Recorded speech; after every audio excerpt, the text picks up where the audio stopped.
पंकज जी, एक और सवाल था मेरा। हम सब जानते हैं कि आप कितनी अच्छी हिंदी बोलते हैं, और अटल जी तो और भी, मतलब आप कह सकते हैं कि वो तो पोएट भी थे, बहुत अच्छी कविता भी बोल लेते थे। मैं जानना चाहती हूँ कि पंकज त्रिपाठी से अटल जी बनने में कितना समय लगता था, और किस तरह से, लाइक एक होता है ना कि अब इस किरदार में एक बहुत बड़ा जिम्मेदारी है ये। पहले तो लिटरली 2 घंटे लगते थे सुबह के प्रोस्थेटिक करने में, और मुझे पता नहीं था कि प्रोस्थेटिक इतनी तकलीफ़ देह प्रक्रिया है। तो और जब हम पूरी फिल्म हमने मई जून में शूट की है, टेम्परेचर पूरे भारत का 40+ था, और मुंबई में बहुत कम, बाहर ज़्यादा किए हैं। तो वो 2 घंटे, और उसके बाद वो प्रोस्थेटिक को रख के उस गर्मी में 10 घंटे, 11 घंटे, 12 घंटे काम करना, मतलब मैं लिटरली इतना पसीना अभी तक किसी सिनेमा में नहीं बहा आया हूँ। लिटरली बहुत तकलीफ़ होती थी, खून भी बहा है वो दिन, तो खून पसीने से बनी हुई फिल्म है। और दूसरी चीज़ कि वो रिसर्च में, ये तो लिटरली मेकअप और मैंने शूटिंग की पार्ट बताई, मैं इतना पढ़ चुका हूँ अटल जी के बारे में कि मैं शायद इस फिल्म से बड़ी एक किताब भी लिख सकता हूँ। मैंने जितने उनके बारे में किताबें लिखी गई हैं, जो जो रिटेन मटेरियल मिला, जो जो इंटरव्यूज़ मिले पुराने भारत के अलग अलग जर्नलिस्टों का, सब देख चुका हूँ। और कुछ ऐसी किस्से और कहानियाँ मैं समझ गया हूँ उनके व्यक्तित्व को। इस फिल्म ने और अटल जी के व्यक्तित्व ने मुझे बहुत बदला है पिछले 6 महीनों में। मैं ये क्या बताऊँ, मैं भीतर से लोकतांत्रिक हो गया हूँ, सिर्फ बाहर से नहीं। ये असर हुआ है मुझ पे।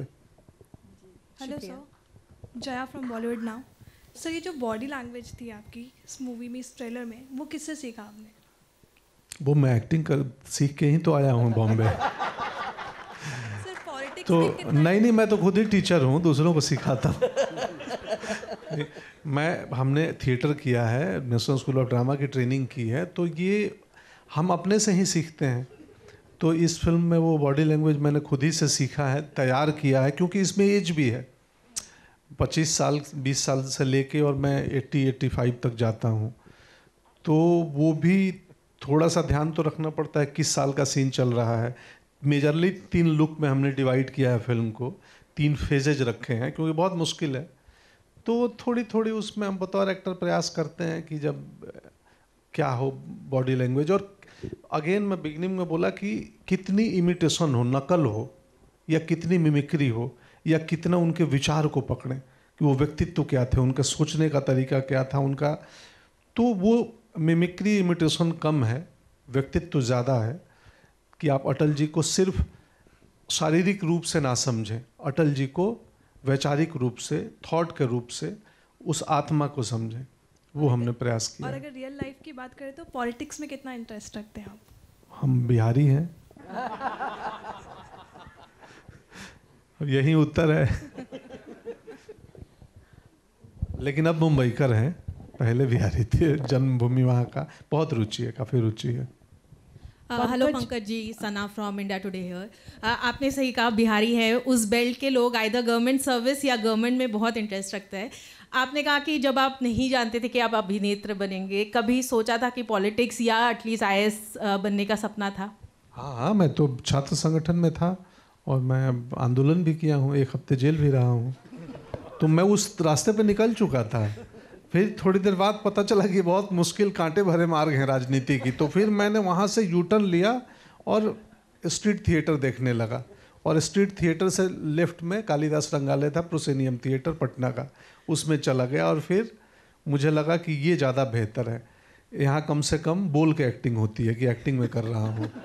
बट क्योंकि अभी इतनी पॉपुलैरिटी हो गई है, वोट्स तो डेफिनेटली आपको मिल रहे हैं। पंकज जी, सोचा है कभी फ्यूचर में शायद वो सपना पूरा करने वाले हो आप? नहीं, अभी तक ये दुकान अच्छी चल रही है। पर नहीं, अगर आप पॉलिसी में ज़मीनी बदलाव चाहते हैं तो राजनीति में गए बिना संभव नहीं है। समाज सेवा से एक हद तक कर सकते हैं, बहुत छोटे स्तर पे। पॉलिसी में बदलाव, बड़े बदलाव के लिए राजनीति ही एक मार्ग है। दुनिया चलाने का अभी तक एक डेमोक्रेटिक वे ही एक वे है। एक और क्वेश्चन पंकज जी पूछूंगी कि आपने कहा कि काफ़ी चेंजेस आपके अंदर आए पिछले 6 महीने में, बट कोई एक क्वालिटी जो आपको लगा हो कि ये अटल जी के अंदर भी था और मेरे अंदर भी है, जो एक सिमिलैरिटी आपको दिखी हो आप दोनों में? संवेदना में बहुत वो जो EQ जिसको बोलते हैं ना, आप सब मॉडर्न भाषा में EQ, हम लोग संवेदना उसी को बोलते हैं, इमोशनल कोशेंट ना। हाँ, संवेदना के स्तर पे बहुत ऊपर थे अटल जी, बहुत। जब मैं पढ़ा उनकी कविताएं, आप पढ़ेंगी ना, और जब कविताओं का रेफरेंस पढ़ेंगी कि किस संदर्भ में वो कविता लिखी थी, तो मैं उनकी कविताएं पढ़ा हूँ। वो आमतौर पे दिसंबर में जन्मदिन पे एक कविता लिखते थे और कई बार बीच में भी लिखते थे।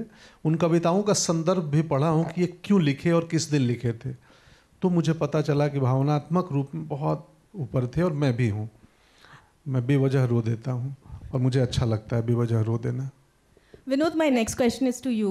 Of course, you mentioned how this film is not a political message, but given the timing of its release during the general elections, there would be people who may say that it's a way to just push the tide towards a certain political party. How do you answer that? I think I can't stop them. But having said that, हमने film जब शुरू की थी, तो it's this thing, you know, कि एक साल में as a businessman also, your return on investment cannot be a film which you shoot and keep it for 2 years or 2.5 years. So I think when we started the shoot, we finished in June, July, and then it's natural progression. So I don't see a politically agenda or something from our side at least. Sandeep from Hi. Sandeep from PM Modi to Atal. You have an inclination towards showcasing political biographies. मेरी को भी बनाए थे ना, जीत भी बनाया है, झुंड भी है, अलीगढ़ भी है। तो ऐसा नहीं है कि सिर्फ पॉलिटिकल, ये आप कह रही हैं लिपिका जी कि ये पॉलिटिकल, और आपको मतलब अच्छा लिपिका जी है, नमस्ते। हाँ, मुझे लगा ये तो पहले तो आपको साष्टांग नमस्कार ऐसे सवाल के लिए कि आपने सिर्फ मेरी 2 फिल्म ही नोटिस की। नहीं, मतलब ये पॉलिटिक्स से रिलेटेड थी इसलिए। नहीं, सरबजीत भी, अलीगढ़ भी। तो खैर ये 2 प्रधानमंत्रियों की कहानी है। ऐसी बात नहीं है कि मैं PM मोदी जी की फिल्म बनाने के बाद मैंने डिसाइड किया कि अटल जी पर भी फिल्म बनाएं, पहले से ही। लेकिन पहले मतलब ऑनेस्टली बोल रहा हूँ, सरकार ऐसी थी कि बना ही नहीं सकते थे ना। अब ऐसी है कि जो कहानियाँ हम कह नहीं सकते, जो मुश्किल है, और मुझे ऐसा लगता है कि अटल जी की एक ऐसी कहानी है जो यूथ को बहुत इंस्पायर करेगी। किस रास्ते पे किस तरीके से चलना चाहिए वो सबसे ज़्यादा इम्पॉर्टेंट है, और वो इस फिल्म में आपको साफ साफ नज़र आएगा उनकी कहानी के ज़रिए।